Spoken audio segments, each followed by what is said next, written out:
I was frightened because I had never, ever seen Joe like that before or since. Never. Or since? Yes. Or since. What happened? I don't know what happened. I mean, as I watched it, I thought, oh my God, he's having a stroke. Those comments from former First Lady Jill Biden raising eyebrows across Washington, and now President Trump is weighing in during a conversation with Miranda Devine. Do you believe Jill Biden when she says she thought that he was having a stroke? No, I don't believe it. No, he wasn't at the top of his game, but you have to understand, if you go back 35 years ago, he was not considered a smart person. He was never a smart person. He was a horrible president. And Miranda joins us now live. Miranda, it's great to see you, and great interview you had with the president. You made a lot of news in there. But I want to ask you about this Jill Biden stuff, because there is a headline this morning, it made the news in the Daily Mail. Dr. Biden is sassing at a former White House spokesman, Andrew Bates, who told the New York Post he doesn't understand why that painful conversation for the party needed to be opened publicly right now. Jill says, I want to say to Andrew, call me up and say it to my face. I mean, what is going on here? Because Andrew Bates was probably one of the biggest defenders of that administration, to the point where he was so loyal to them, he would just like flat out refuse to run the traps on reports that I was working on, because he couldn't fathom the idea that, you know, something like that he didn't think was right would be true. What do you make of Jill going after Andrew Bates?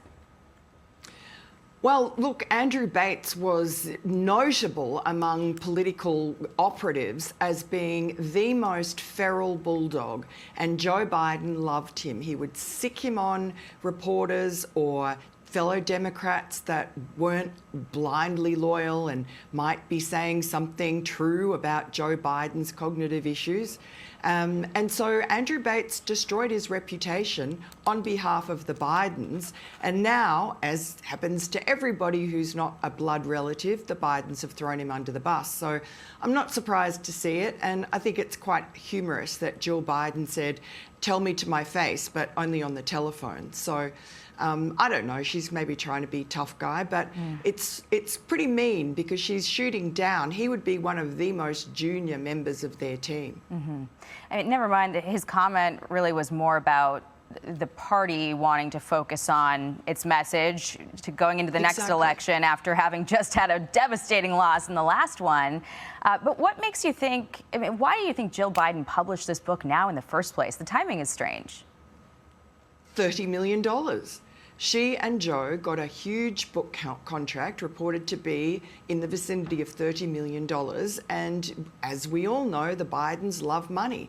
And so she's written this book, and obviously she had to put a little bit of dishing on people in there. There's not a lot. The book is very slim on facts. I must say I was quite struck by a passage or part of a chapter where she really is pretty insulting to Melania Trump, the First Lady, and basically says that she was cold and rejected overtures to have cups of tea with Jill Biden, and sat in the car on Inauguration Day and, you know, replied in very short, terse sentences to some pretty nosy questions from Amy Klobuchar's husband about her family life. So I don't think it's fair of Jill Biden to do that to the First Lady. And, you know, to her credit, Melania Trump has not responded, and I asked President Trump about it, and he didn't respond to it either. He said he won't be reading the book. Yeah. Very quickly, because we're basically out of time, but you talked to the president about the 2028 ticket. He didn't indicate whether he wanted Vance or Rubio to lead it, but said he likes them together. What was your sense being right in front of him when he said this to you?